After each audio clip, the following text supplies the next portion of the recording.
Ձեր ոչ ստանդարտ ինչ որ իրավիճակում տեսնենք։ Կապիկություն հաստատ չեմ անելու։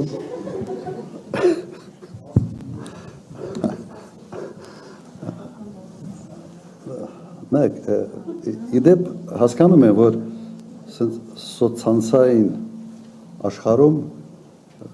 մեկ-մեկ պետք է ոչ ստանդարտ չորլուծումների գնալ, բայց կա մարդու տեսակ եւ մարդ եթե մտնում է ինչ-որ մի պրոցեսի մեջ, ինքը շատ չի կարող տարբերվել իր տեսակից։ Իր տեսակի մեջ պետք է լավագույնս ինքը իրեն դրսևորի։ Հիմա մարդ կա, որ ինչ կապիկություն լսես կարող անել։ Ֆինլանդիայում մի սիրուն աղջիկ էր վարչապետ դարել մի ժամանակ, ասես տժժում, հետո պարզվեց, որ մի քիչ էլ քիթն էր քաշում,